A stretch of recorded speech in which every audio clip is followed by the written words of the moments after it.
I can't hear. Oh, there it is. Okay. Wonderful.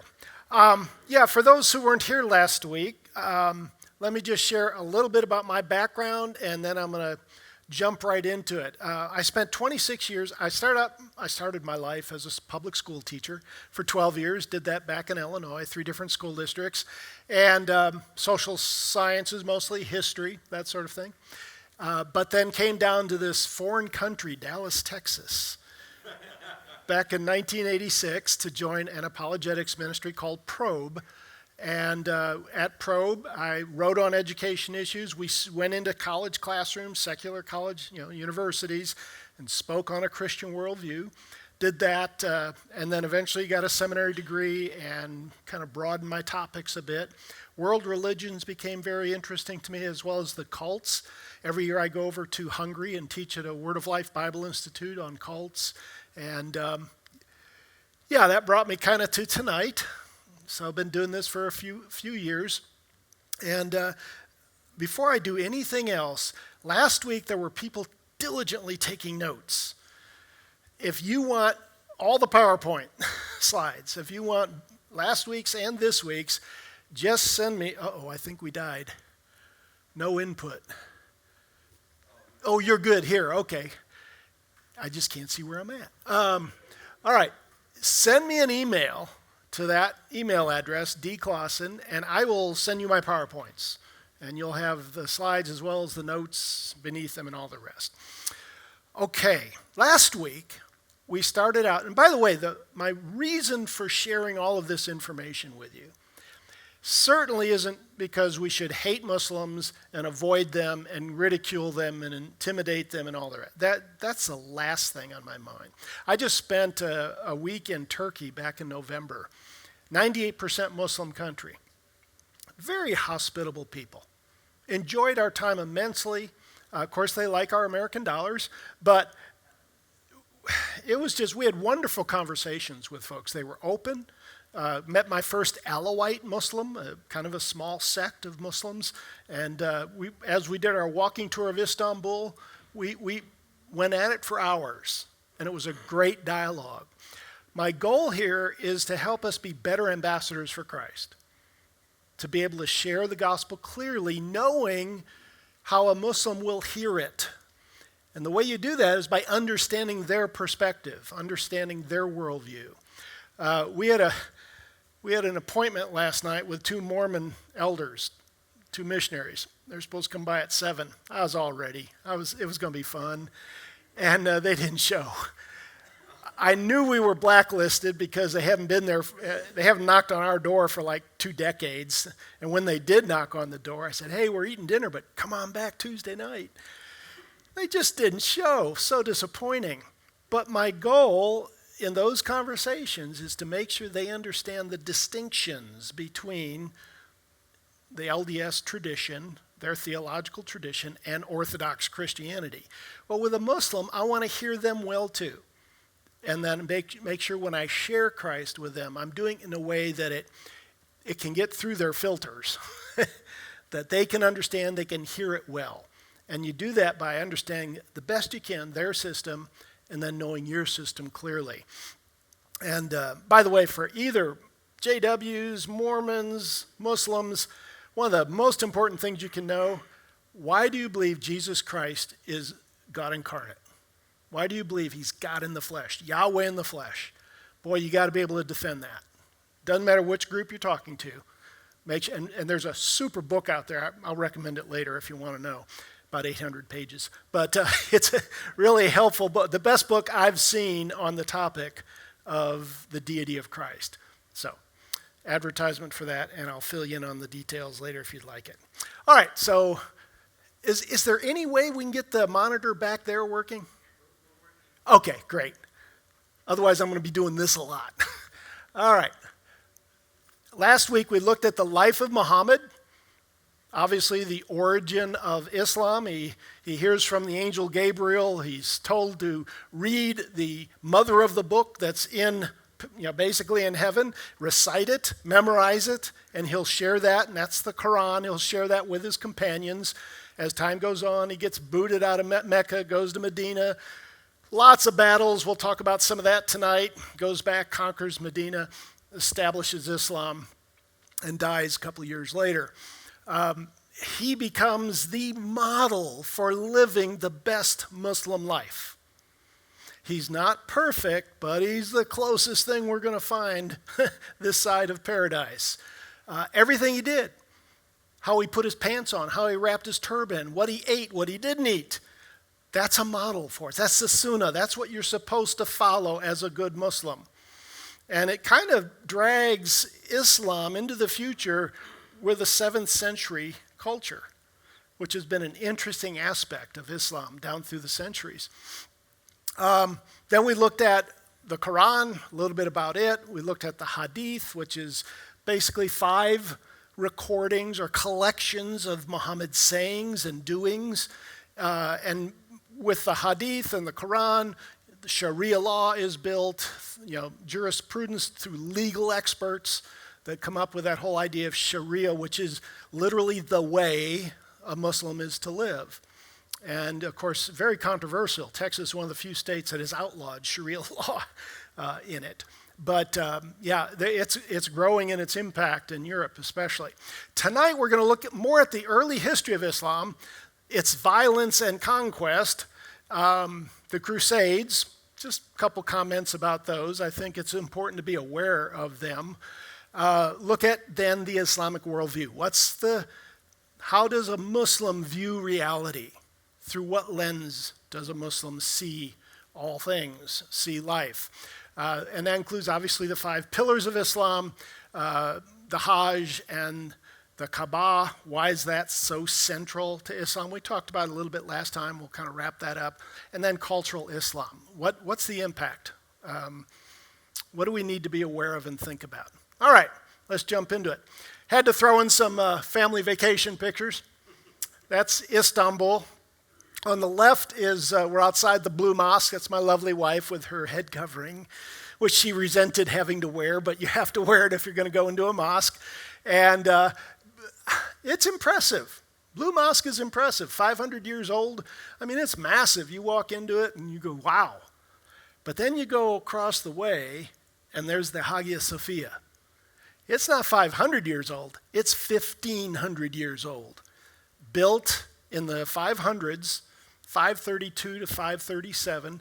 Can you imagine building the largest enclosure made by human beings on the planet? For 900 years, it was the largest enclosure, and they built it in 5 years. We hardly can build much of anything in 5 years. But no, they built it in 5 years. Pretty remarkable. And that's on the right. That's in the middle. That's a distance shot of the Hagia Sophia. The Holy Wisdom Church, basically. It was a church for 1,000 years. When the Ottoman Empire finally conquered Istanbul, or Constantinople at the time, in 1453, it became, guess what? A mosque. Yeah, finally Ataturk, when he set up the Turkish Republic, turned it into a museum. It was a museum until just a couple of years ago. And Erdogan, the president of Turkey, turned it back into a mosque. They let us Christians walk through parts of it. And they've covered some of the Christian aspects of it. But you can still see quite a bit. You can see some murals, some representations of Christian ideas. All right, so we're going to look at the origin. Where does this start? Where does it grow? How quickly does it grow? And here's Mecca and Medina. Muhammad starts out in Mecca, gets booted out. People don't like his idea that there's only one God, because Mecca at the time was very much a polytheistic pagan culture. And so he leaves, he goes to Medina, develops a pretty big following, comes back with an army of 10,000 in 630, and basically conquers Mecca without a battle. And within his life, this is the size of Islam down through Yemen at the death of Muhammad in 632. He lives for 2 years after conquering Mecca. Then you have what are called the 4 rightly guided caliphs, is how they call them, the Rashidun caliphs. Rightly guided caliphs. You have Abu Bakr, Umar, Uthman, and Ali. And by the time they're done, you've got them listed here. We're already out pressing into India and up through Spain. That's a pretty short period of time. By 750, right here, 750, you're all the way at the border of France. It was an amazing extension of property. Now, if you talk to a Muslim, they'll say, well, it was done peacefully. We just invited people into Islam. Don't buy it for a minute. It was battle after battle after battle. The only thing that stopped Islam from taking over all of Europe was this battle up here at Tours, or the Battle of Poitiers, in 732. This guy, it sounds like a professional wrestler, Charles the Hammer, Charles Martel, stopped the Muslims at the Battle of Tours, and it ceased their expansion into Europe from that perspective. They kept trying to take, this is the Byzantine Empire here, and there's Constantinople right on the passageway between the Black Sea and the Aegean Sea. They tried to take that. They put siege after siege after siege against Constantinople, but it was quite a fortress. It will last till 1453. So it lasts for hundreds of years. By the time Constantinople falls, all this Byzantine Empire is gone. It's pretty much controlled by the Ottoman Empire when it finally does fall in 1453. And it will become then Istanbul, Constantinople, the city of Constantine. He started that way back in the 4th century. And it lasted all the way up until the 1400s, until the Ottoman Empire finally took it. All right, so, and there's one other important battle up here, the Battle of Talas, 751. The Muslims defeated a Chinese army at that point. And so Islam began to seep into the Far East. And you've heard of the Uyghurs, perhaps. I've been in Chengdu, China, where the Uyghurs, they're known for their noodles. They make these noodles on the time. I won't go into the details, but it's pretty amazing and they taste really good. But the Uyghurs ended up, the Chinese are squashing their culture and trying to eradicate it. And so they've gotten to a lot of civil rights kinds of issues. The West points their finger at them. And they just say, well, you guys have your own problems. All right, so Islam expanded quickly. And today, this is any country that's, whoops, wrong button. Get back. There we go. Any country that's this light blue, which is all of North Africa and into the Middle East, that's 85 to 100% Muslim.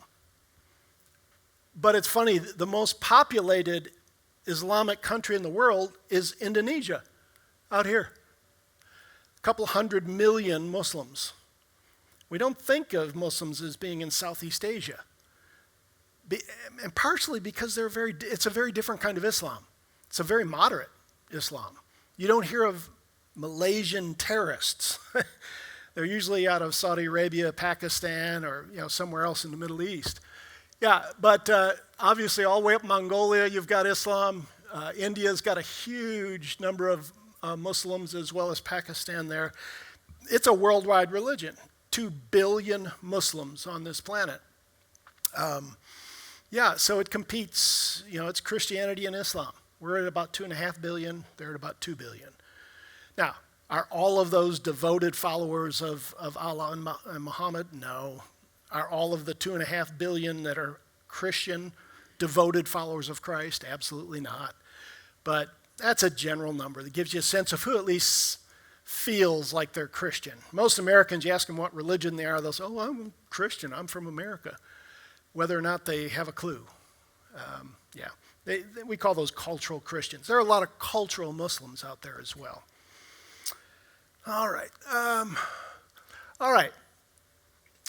When the 9/11 occurred, and we had that horrible day when the Twin Towers were brought down, and the airliner went into the dirt, and the Pentagon was hit. A lot of academics started debating. Even President Bush came out and said, Islam is a religion of peace. He came on TV, it's a religion of peace. All of the legacy news broadcasters, Islam is a religion of peace. It's a religion of peace.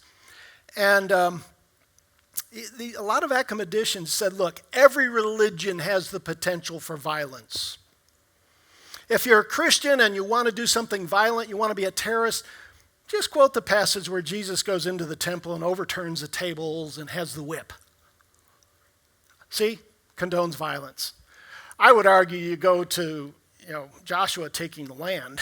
If you want to show Judeo-Christian tradition as violent, sure.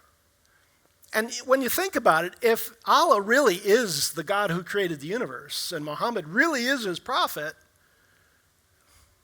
all right. And Allah says, be violent, do these things. It's hard to argue if it's really the God of the universe. We argue that Yahweh was perfectly justified in directing Joshua in some places, not all of Canaan, but in some places, setting aside those people for destruction. Everybody, even the animals. Now, I think there's a really good reason for that. There was a lot of the remnant of the giant clans, the Nephilim, in those places. Whole nother story, won't go into that. But it's very limited.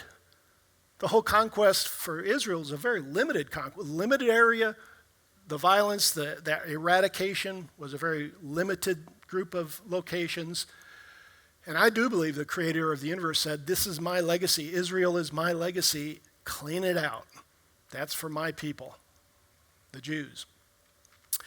But Islam, I'm going to argue, in fact, has a model, if Muhammad is the perfect model for humanity, has a model that was violent from the beginning, broadly violent, literally worldwide violent. That the goal of Islam is to conquer the world. And violence is a perfectly legitimate tool. So we'll see if that makes sense. So bin Laden or the Boko Haram or whatever group you want to talk about, Hamas, Hezbollah, when they're violent, that is not an unusual aspect to a Muslim group. They are following the tradition of their prophet, who was violent from the beginning. All right. Hopefully that's not too difficult to see. These are the early years of Islam. So you start out in 622 is the Hijrah. Muhammad's going from Mecca to Medina. That's considered year one of Islam. He fights some early small battles, and finally you got the fall of Mecca in 630. As soon as Muhammad takes Mecca, he dies 2 years later, and the first caliph takes over, the first leader, Abu Bakr. And all of the Saudi region that Islam had conquered to that point, or had united, they say, look, we knew Muhammad, we don't know you, Bakr. Why should we follow you? And he says, because if you don't, I'm going to go to war against you. And that's exactly what he did. They rebelled, he goes to war. It's called the Apostasy Wars, right there. 632 to 634. Takes him a couple years to solidify the Arabs in that Saudi peninsula. But right away, by the way, these are the first four caliphs of Islam after Muhammad, the first four leaders. What's interesting about them, see the red? Those red numbers indicate the year they were assassinated by other Muslims. So 3 of the first 4 caliphs that take over after, and by the way, there's some folks who think Muhammad was actually assassinated too, that he was poisoned when he dies. But we know that those 3 were assassinated, and Ali, who is looked upon by the Shia Islam, Iran mostly, but elsewhere, there's Shias elsewhere too. They look to him to be really the origin of the Shia tradition. And Hussein or Hassan, his two brothers, I think, they're both killed. So Ali's killed as well as the next two that take over after him. The early history of Islam is just soaked in blood. It's soaked in blood. Muhammad, after he gained an army, after he had warriors behind him, in the first 9 years after the Hijrah, after 622, he had 86 battles. In 9 years, 86 battles. That's a lot of battles in 9 years. He was in constant warfare. Well, how did he support himself? As a warlord. He would attack Meccan caravans, kill, do whatever it takes to dominate it, take all the booty, take the women as slaves, kill the men, and go on. The reason, why do Muslims hate Jews so much? Well, it goes all the way back to Muhammad. When he's in Medina and the Meccans come to attack, they bring an army of 10,000. He actually holds them off. But he finds out that there's a small tribe of Jews in Medina that may have been talking with the Meccans, may have been traitors, kind of went in with the enemy. The Banu Qurayza tribe of Jews. And so what does Muhammad do? He says, guys, that's not a good deal. Don't do that. Be loyal. No, he goes and beheads all the men. Probably is 800 men. Women become slaves. Children become slaves. That's the tendency of Islam. That's the trend you're going to see down through the centuries. Slavery is embedded in Islam. The Quran is, and the Hadith, it's part of the system. The African slave trade was managed by Muslims. Not only did they take slaves from Africa, they took over 1 million white slaves from Europe. Sold them into slavery. It's part of the tradition. So, what about this idea of peace? Is Islam a religion of peace? Well, since I can't read it back there, I'm going to have to read it up here. This is a Muslim scholar, and he says this: both sides have to admit that even though we may use identical terms, like George Bush, Islam is a religion of peace, Muslims say, oh, we're a religion of peace, they mean something totally different. The word peace, for example, implies to a Muslim the extension of what's called the Dar al-Islam, the house of Islam, taking over the house of war to the entire world. It looks something like this. You've got the house of Islam, and then you've got the rest of the world religions, the rest of the belief systems out there, and it's separated by jihad. That line. The rest of the world is called the house of war. So when you talk about the peace of Islam, it's after the rest of the world's been conquered. Then you have the peace of Islam. It's not spreading peace inherently, it's conquering, and then you're under submission. It's called dimitude. You're under the rules of Islam. We'll talk about that a little more in a bit. All right, so jihad, the more common interpretation of the overwhelming classical jurists within Islam, is a armed struggle against infidels and apostates. Some Muslims will say, no. Jihad is the inner struggle for purity, for righteousness. Well, there is that aspect in the Quran, but far more often it talks about an armed struggle. And it's your obligation as a Muslim. If Muslims anywhere are being oppressed, it's your obligation to go to war against the oppressor. And to be oppressed doesn't take much. All you have to do is not allow a Muslim to live under Sharia law, and you're oppressing them. okay? So the justification for aggression is pretty, the standard's pretty low, the bar's pretty low. So here's basically what Islam has done down through the centuries. They send missionaries, and people convert to Islam, so you have now a Muslim ummah or community, and once that's established, if there's any suppression of faith at all, like I say, if you don't allow Sharia law, you become the aggressor. If you don't allow them, because Islam doesn't see a separation of church and state. Muhammad was a warrior, a politician, he ruled Medina, and a prophet.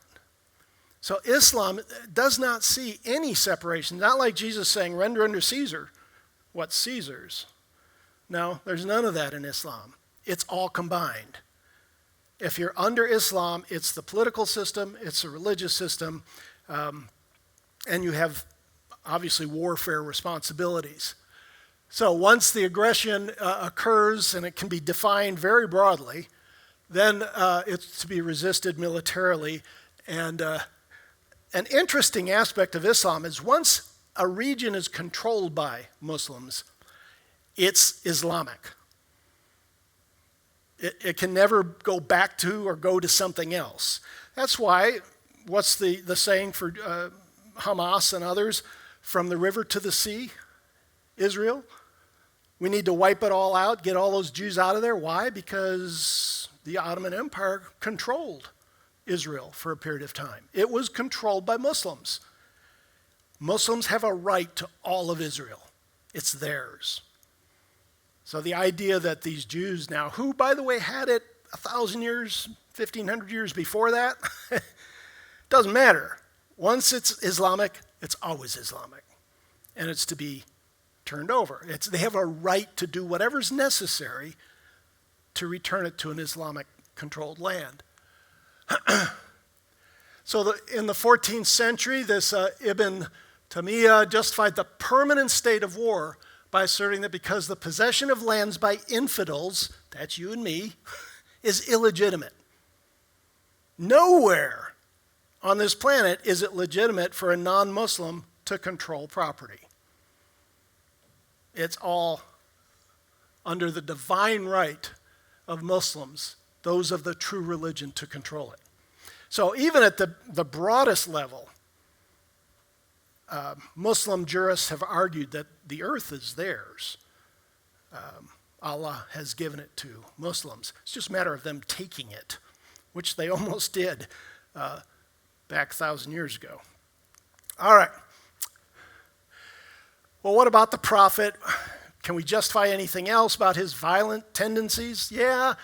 Here's a fellow came out of Islam. He wrote, he killed critics for speaking their minds, ordered severe beating of a woman, had sexual relations with a child of 9, Aisha. He was a ruthless general, raided caravans for financial gain. He even broke the rules of engagement. Even among the Arabs, they had rules. During the holy month, you don't attack each other. Well, he's a prophet. Allah told him to attack, so he attacks. He breaks agreements over and over because he claims a divine revelation to break those agreements. It's always handy to be a prophet, by the way. So what are some passages in the Quran? You don't have a lot of time to go through all the passages, but just a couple. Some will say, no, the Quran is book of peace. Well, not quite. Surah 9 is a good one to just go read. And you can go online, by the way. The Quran's available online. Fight and slay the pagans wherever you find them, seize them, beleaguer them, lie in wait. Fight those who believe not in Allah, nor the last day, nor hold that forbidden which hath been forbidden by Allah and his prophet. Even if they are, this is a kicker, people of the book. Now that's you and me. Early on in Muhammad's teachings, he treated the people of the book, which are both Christians and Jews, much better. As he got more and more powerful, you get this kind of stuff in the Quran. The latter chapters of the Quran don't treat the people of the book nearly as well. And here he's justifying that they are you fight them until they're in submission, until they admit they are under the control of Muslims. And that's a special status called dhimmitude. And there were lots of rules regarding what it meant to be a dhimmi, to be a protected one under Islam. Okay, let's see. Here's Surah 47 or chapter 47. When you meet unbelievers, smite their necks. When you've made wide slaughter among them, tie fast their bonds, put them in bondage. Then set them free if you get a ransom or if you choose to. It's up to you till the war lays down its load. And those who are slain in the way of God, in other words, Muslims, what's going to happen? He'll guide them and dispose their minds right, and he will admit them to paradise. This is where the 72 virgins come in. Guys, it's a good deal. If you are martyred for Islam,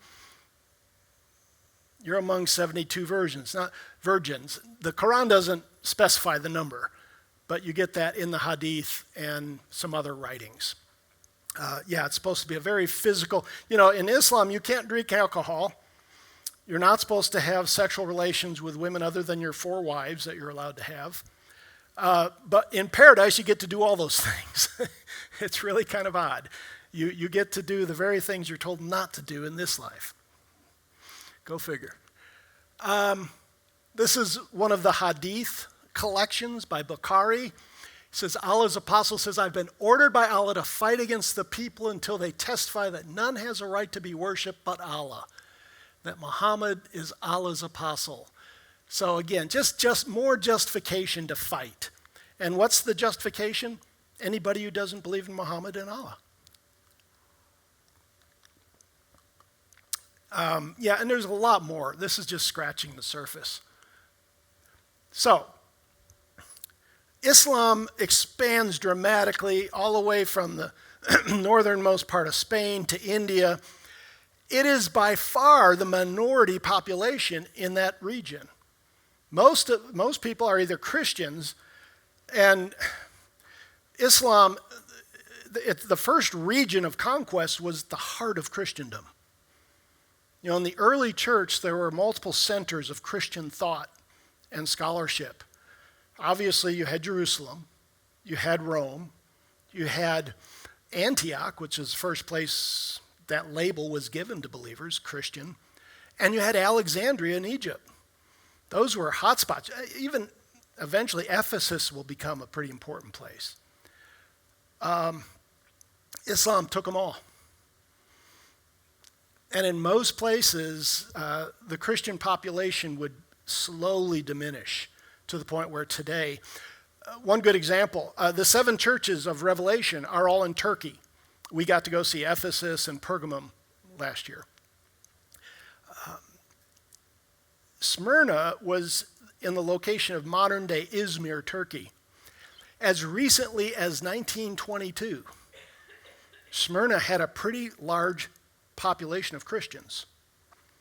Well, that's the time period when Ataturk took over Turkey, and basically the Christians were burned out. The Christian quarter of Izmir was burned to the ground. Interesting that the Muslim and the rest of the town didn't, but a lot of Christians died, and the ones who didn't die in the fire pretty much were driven out of the country. 1.2 or something million Greeks had to leave Turkey in the 1920s when the Turkish country was established. It broke from the Ottoman Empire after World War II. So, during this time period, you've got lots of people under Islamic control who aren't Muslims. And they're called dhimmis. And I'm realizing I got to hurry up if we're going to talk about what Muslims believe. I'm going to run out of time real quick. But if you're a dhimmi, if you're under the control of Islam, if you have to live under a Muslim government, you pay special taxes. For a long time, and in a lot of countries, you had to wear special clothes signifying that you are not a Muslim. You couldn't be a witness, give testimony against a Muslim. Your word was worthless. You couldn't build new churches. You couldn't even repair churches. Often they would put a law in place that said, if you had let's say you had 5 siblings. One of the siblings converts to Islam. By law, the entire wealth of that family would be inherited by that one person. So guess what happens over time? All of the wealth ends up in the hands of Muslims. Down through the centuries, this is called the Pact of Umar, one of the caliphs who came up with this, the second caliph, and it was used to suppress and oppress people of the book. Pagans were often just slaughtered, but at least Jews and Christians were allowed to live as dhimmis as long as they were willing to live under this kind of code. All right. I don't have time to go through all this. One particular place in eastern Turkey is a region known as Armenia. And in the late 1800s, they gathered all the nobles this is in 708, and put them into the St. Gregory Church and just burned the church down, just killed all the nobles. The Armenian massacre at World War I, where between 800,000 and 1.5 million Armenians were slaughtered by the Turks. The Turks still won't admit it, but it's pretty well documented. So again, violence, bloodshed. If you're not a Muslim, you're in trouble. Okay, I'm going to click by these. Hello. There we go. The Great Massacre between 1915 and 1916, actually up to 1918, you had hundreds and hundreds of thousands of Armenians killed. Just an incredibly sad story. A lot of them ended up in Russia after the Bolsheviks took over. They kind of saved quite a few. A lot went into Syria and elsewhere. All right, Crusades. Just real quick. Paul Johnson is a conservative British historian, and I like his view of this. He says, look, the Crusades, far from being this, and if you talk to a Muslim, they remember the Crusades. They will label you with this. You are the aggressors. You're the bad guys.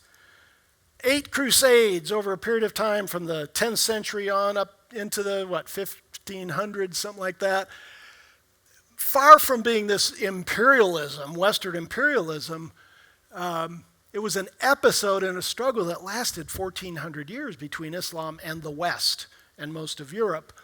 And in fact, it's one of the few occasions when Christians took the offensive to regain the occupied regions. And for a brief period, about 90 years, the Crusades did take back Jerusalem and then lost it to Saladin. Didn't hold on to it for very long, but for a brief period of time. And I argue that the Crusades were legitimate at the level of governments trying to protect their people. At a political level, it was justified to finally push back against this aggression of Islam into all of Europe. What was wrong is when Pope Urban II says, fight your way to the sepulcher of Christ and your sins will be forgiven. What? Where do you see that in Scripture? No, that was bogus. That wasn't valid at all. All right. What about some of their beliefs? What is it? Well, first of all, Islam doesn't mean peace. It means submission. A Muslim is one who submits to Allah.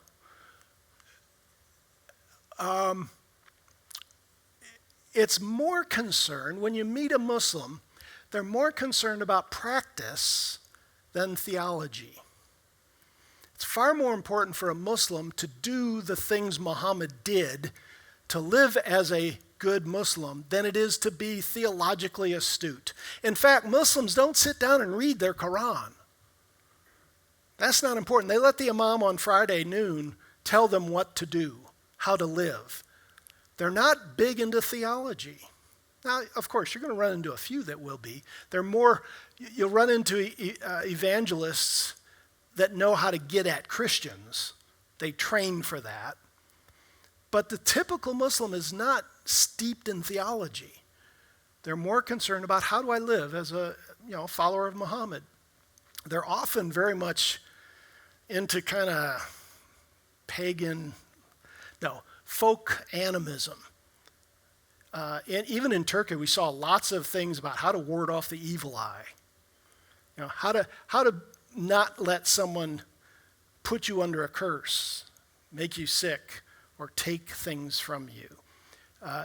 It's kind of a lot of luck, a lot of, not a lot of theology. Okay, memorize that, and next week, no. This is a real quick overview of what's a Muslim worldview look like. In a lot of sense, it's not far from a biblical worldview. The idea Allah is the creator of the universe, ex nihilo, out of nothing. Allah created it. There wasn't anything before he created. But he's a Unitarian God, one person, one God. Obviously very contradictory to our biblical worldview of a Trinitarian God, one being, three persons. And he's omniscient, omnipotent, omnipresent, merciful, all of those things. But he's not your father. Get that straight.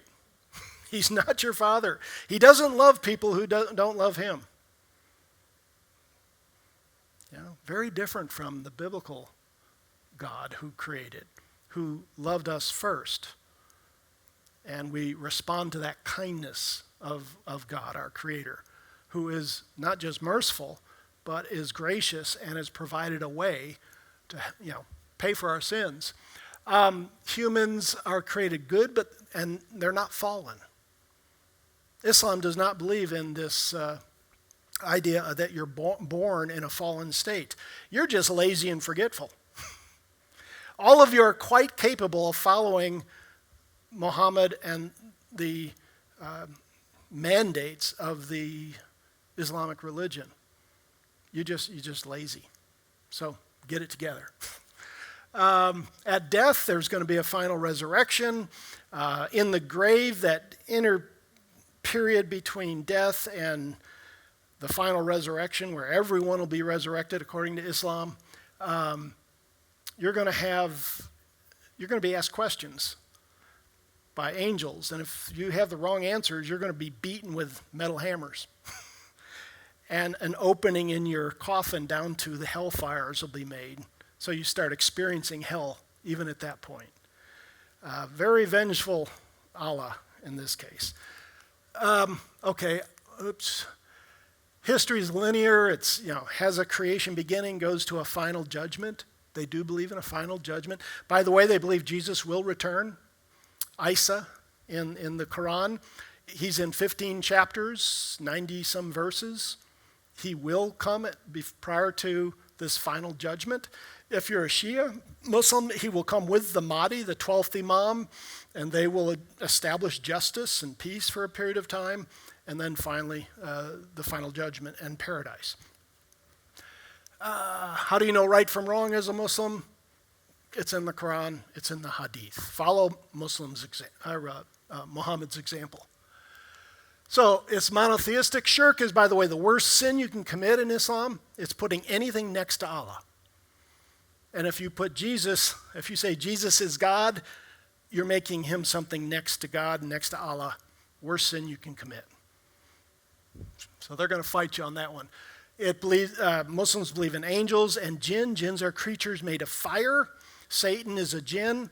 The fallen angels, in a sense, are jinn. That's where we get genie from, by the way. And so other kind of divine beings, just as the Bible has angels, archangels, different classification. There is a Satan. There's an Antichrist. There's the beast. Gog and Magog are in the Quran. Lots of end times kind of language. The Quran borrowed, let's face it, it borrowed from the Old Testament, it borrowed from New Testament, but also some pseudepigraphic works in the Christian era, non-biblical, non-inspired works, Gnostic texts. At one point, the Quran says that the Trinity is Jesus, God the Father, and Mary. Where do you get that from? You don't get it from the Bible, obviously. The Trinity doesn't include Mary, but it was in some Gnostic texts. And so Muhammad picked that up somewhere. Also has some text from the Zoroastrian writings as well. Okay, boom. So Adam he sinned, and by the way, he was forgiven.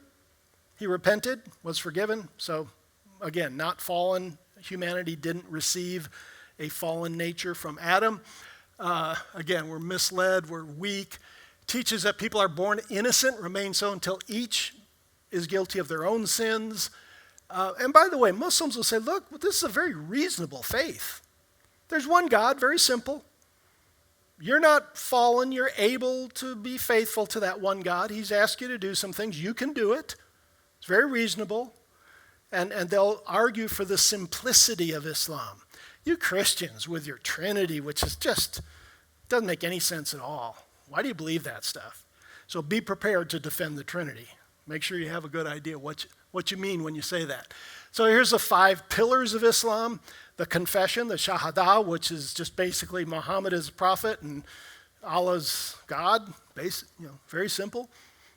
Allah is the only God and Muhammad is his prophet. You're to pray 5 times a day. It's a very prescribed or described prayer. It's a pattern you go through each time, and it's the same. Fasting during the month of Ramadan. You can eat before the sun comes up and you can eat after the sun goes down. Matter of fact, you can stuff yourself, but during sunlight you can't eat. I guess that's hard. I don't know. It doesn't sound that hard. And almsgiving is a very structured thing. Basically, you add up all of your assets, and if it grew from the previous year, and if it's over a certain standard amount, you pay a tax on that increase. It's like a 2.5%, a very small amount. And the way it's done in the West here is you send it to Muslim nonprofits who will distribute it, usually in the Middle East somewhere, to some Muslim country. Lots of organizations here in the U.S. that will take that money from Muslims and distribute it into Muslim countries. And then the pilgrimage, the Hajj. If you're able, once in your life, you have to go to Mecca. And you have to do the stations. It's a 5-day tour of Mecca, of the Hajj, the grand mosque in Mecca. And it's, again, a very structured experience that you go to with your closest 1.6 million friends. It's a big deal. That's a lot of folks. That's what it looks like. That's the Grand Mosque. So you got the 5, and some say there's 6 pillars within Islam. Some will add jihad as a pillar. Just depends on which scholar you're reading. Okay, so yeah, if we had more time, I'd go through all the stations of the... What's interesting to me about the Hajj, if you go and do that as a Muslim, it's a mixture of stuff that Muhammad instituted, but it's also stuff that came out of pagan Mecca. There were the Hajj, the Kaaba, which this right there is this big cube, big black cube, that has a meteorite stuck in one corner of it. Well, they argue that that was built by Abraham. Abraham and not Isaac, Abraham and Ishmael built that and instituted this worship at the Hajj, at the Kaaba, a long time ago. And, well, Abraham was never in Mecca. We have no record of him ever being in Mecca at all. So that's a stretch. Okay, salvation. Yeah, you've got to believe certain things and then your actions. So belief in these things. Go do your Hajj. And a couple of things, yeah. They argue this is something Abraham started, but again, just absolutely no. If you read the Quran, you're going to run across a whole lot of things that are familiar. I mean, it talks about Noah, it talks about Moses, talks about Abraham, talks about Job, talks about Jesus, it refers to the Torah, to the Injil, the Gospels. And it integrates it into this new religious system that came hundreds and hundreds of years after Christ. And yet a Muslim will say, no, this is the original. This is the way it's supposed to be. And we go, no, wait a minute. We've got eyewitness accounts of Christ and what he taught, 600 years earlier. So it's an interesting argument they make. They will say, of course, well, the Bible's corrupted. A lot could be said. Usually if you run into a Muslim, he will say, your Bible is corrupted. and the Quran says so. Actually, the Quran doesn't say so. The Quran actually doesn't argue that the Bible's corrupted. Muhammad told Jews who came to him because they were under his control and wanted him to judge an event. Someone committed an offense against someone else. You know what the Quran says? It says Muhammad told them, look, you have your book. You have the Torah. Go to your book. Allah gave that to you and has preserved it for you. Go to your book and judge. There are multiple passages in the Quran that talk about the Torah and the Injil, the Gospels, as being from Allah and preserved by Allah. And when is this? This is at the time of Muhammad, in the 600s. Well, we have Greek texts that go back way before the 600s. You know, we have codexes from the 4th century that are pretty much full New Testaments. So we know what Muhammad was talking about in the 7th century. And if the Quran says Allah had preserved those books during Muhammad's life, we know what those books include. And so if that's true, if the Quran says it, guess what? The Quran is still false because it says Jesus didn't die on the cross, deny the Trinity, Jesus isn't God in the flesh, Jesus is just a prophet to the Jews. You know, the Quran is wrong on so many things compared to the Bible. It's in conflict. And yet the Quran is saying the Bible is given by Allah, the Gospels are given by Allah and preserved by Allah. So it's this interesting dilemma that Muslims are in. And of course, if we say, well, the Quran is wrong, that Allah didn't preserve and give those books to the Jews and the Christians, again, Islam is incorrect. It's false. David Wood, if you have a chance, if you're interested in that line of reasoning, go to YouTube, type in David Wood, Islam. He's done a tremendous amount of work on this.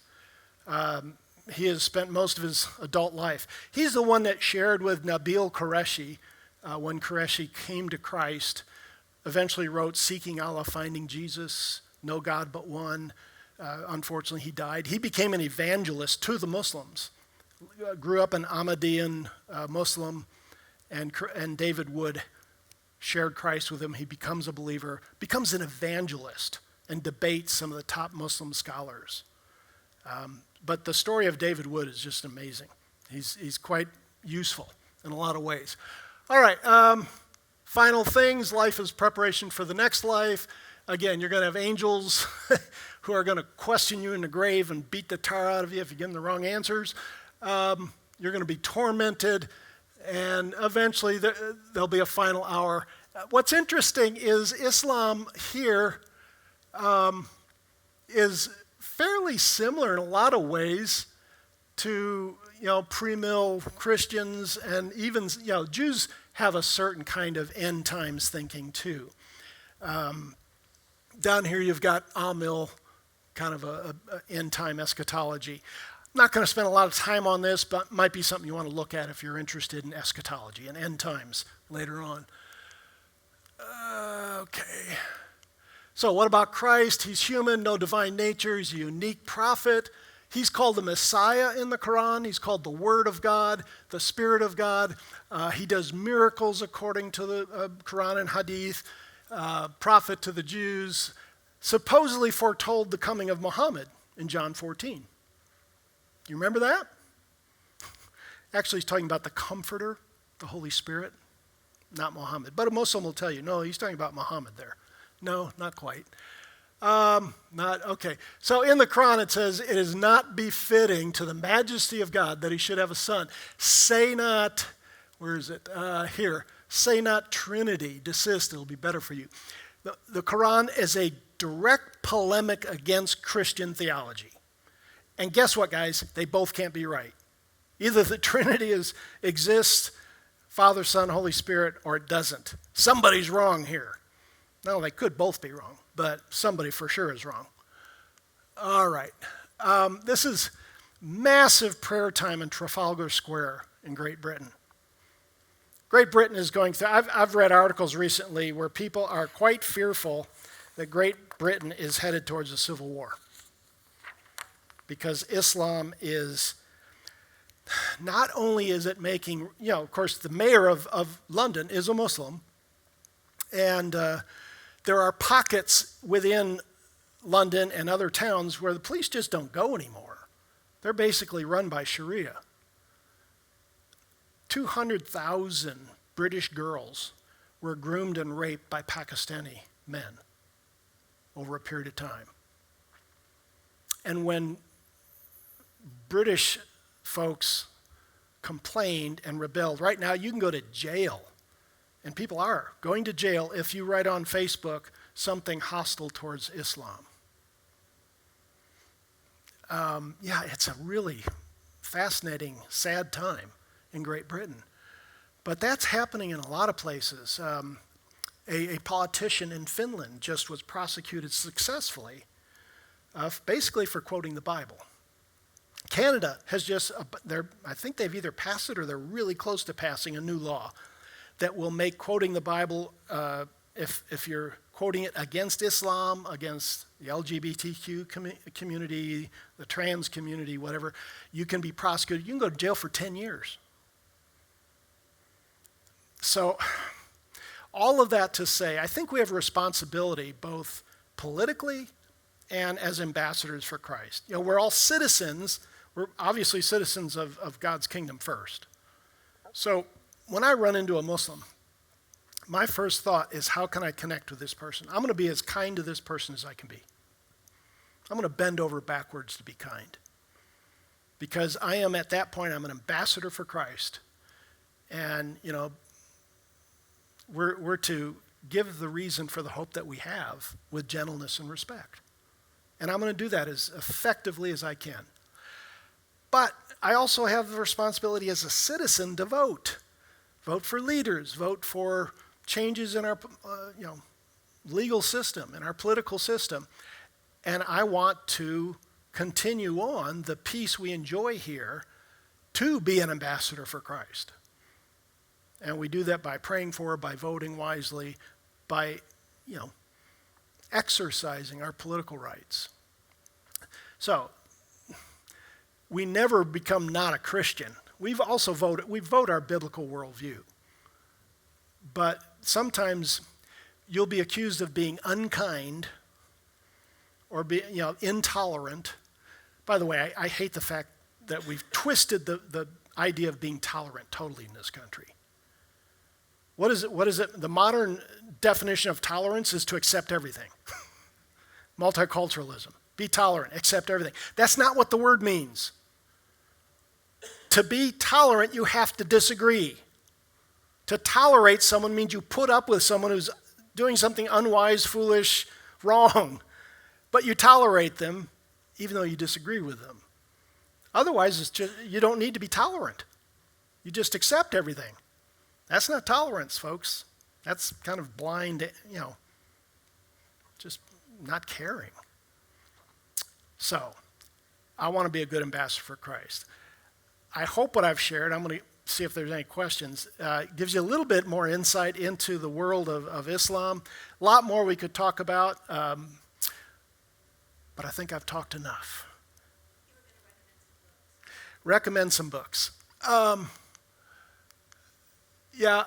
Answering Islam by Geisler, a good resource. And there's Nabil Qureshi's books at the bottom, Searching for Allah. Robert Morey's written some good books. Bat Yor's book on the dhimmi, if you want to see, that author, I believe it's a woman actually, Israeli woman, has documented the history of Christians and Jews under Islam down through the centuries. It's quite a resource, quite a powerful resource. David Wood on YouTube is good. Answering Islam and Carm are both apologetic sites to understand Islam a little better. So again, I'll send you this whole shooting match if you'll shoot me an email. The what? Yeah, if you want the best book on the deity of Christ, that I've seen, and Dallas Seminary folks are really endorsing it as well. It's called The Incarnate Christ and His Critics by Bowman, B-O-W-M-A-N, and Komazuski. I'm not sure I could spell it. Yeah, that Irish guy, Komazuski. Yeah, it's not cheap, but it's a really good resource. It's the best I've seen. And he defends the deity of Christ contrary to Mormon theology, JW theology, Islamic theology, oneness Pentecostals, lots of various groups, progressive Christians, the Jesus Seminar, all of that. Any questions? Yes, sir.